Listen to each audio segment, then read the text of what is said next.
Hey there everybody, it's me, Mr. Lewis, the art teacher at Broken Arrow and Pinckney Elementary. So this week we're going to learn all about the world of weaving. That's right, it's going to be awesome. Today we're going to learn about the history of weaving around the world. We're going to see a lot of different examples of weaving from different cultures and different periods in history. We're also going to check out a few important questions about how to understand the process of weaving, the tools that you have to use, and some of the techniques. Let's get started. Let's start our journey and learn a little bit about weaving from around the world. We're going to explore some cultures that create textiles. First of all, what is weaving? Weaving is the process of creating something by a pattern of over and under.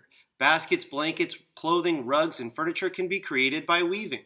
Let's talk about it as a textile or fabric. To create a weaving, you need a loom, a needle, warp, and weft string. People all over the world weave. Let's check them out. The Navajo weavers. The Navajo Indians live in the Four Corners area of the U.S., which is Utah, Colorado, Arizona, and New Mexico. They originally wove blankets for use as cloaks, dresses, and saddlebags. Today, they are also woven into rugs. Navajo designs have a distinctive geometric pattern. The Guatemalan weavers. In Guatemala, Mayan women use what's called a backstrap loom for weaving fabric for clothing and other necessities. One end of the loom is tied to a tree while the other end is wrapped around one's back. Beautiful embroidery can be added to the weaving. Girls learn to weave as early as 7 years old. Wow! Look at how colorful the fabric is. Also in Peru, high in the Andes Mountains, the people of Peru weave as they have done for centuries. They use the wool of llamas and alpaca for their backstrap weavings, very similar to the women of Guatemala. All the way across the ocean in Africa, we have the Kente Cloth weavers. Kente Cloth is woven in Ghana, which is located in Africa. It's traditionally woven only by men and worn by those of royalty. Kente Cloth is recognizable by its distinct patterns of vibrant geometric designs. The colors the weaver uses in his design has a lot of symbolism. For example, blue means harmony and gold represents royalty. In another part of Africa, and thousands of years ago, the ancient Egyptians wove, but they did not use wool. Instead, they wove with flax, which is one of the strongest natural fibers grown. Heading into Europe, we see the Tartan weavers of Scotland. A tartan weaving is the look of what we call plaid. Traditionally, it was woven as a blanket that was gathered and belted at the waist. At one point in history, the Scottish people were banned by the English from wearing their tartan kilts. These weavings hold a lot of history for the people of Scotland. Moving to the Middle East, we see Persian rugs. Weaving a Persian rug is a very tedious process. Instead of simply weaving over and under, the weaver has also to tie a series of knots in between the woven threads. Amazing. Continuing east, we arrive at India. Woven saris. A sari is a traditional dress worn by women in India. They are often made of silk, and weaving a sari can take a few months or a few years. Because they are so large, they require a lot of silk and time to be woven. Beautiful. Finally, our journey takes us to China. Silk weaving originated in China.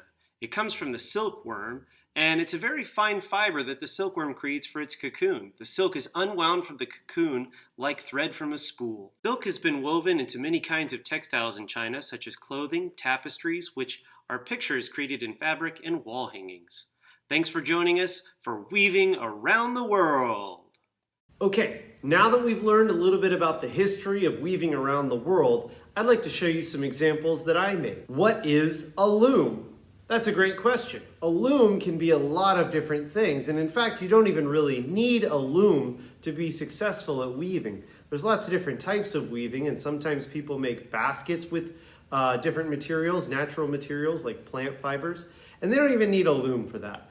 But if you are going to use a loom, you might want to get an idea of what they look like. Here's an example of a loom that I built. This loom has a wooden frame around it, and as you can see, I nailed a whole bunch of small nails that are the places where you would put the warp. The warp gets wrapped around these nails and stretches across the middle of the loom. When I'm done making the warp, I weave side to side, over and under through the warp. That's called the weft. Let's check out some more examples of looms. Here's a small, teeny tiny loom. Yes, it's made of cardboard. If you've got old pieces of cardboard at your house, you can cut them up into looms of whatever sizes you want.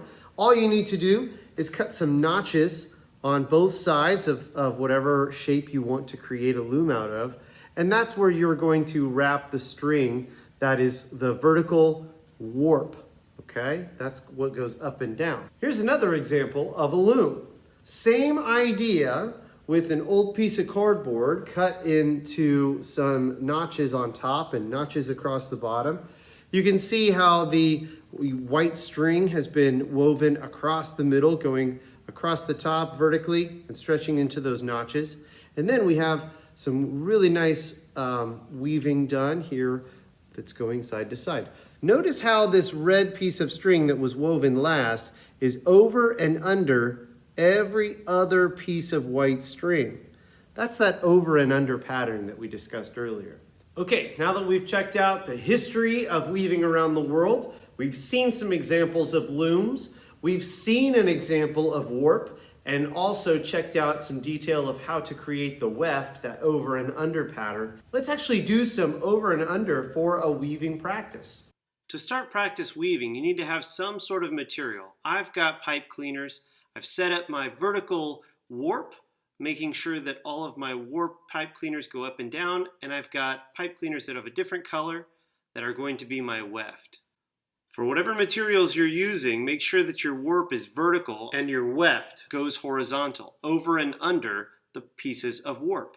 You can see that I am now weaving my second piece of pipe cleaner in an opposite pattern from the first one. The first one goes under, over, over. The second one goes over, under. You got to switch them up every time you do a new piece. My third piece starts under the yellow pipe cleaners and over the next one, under, over.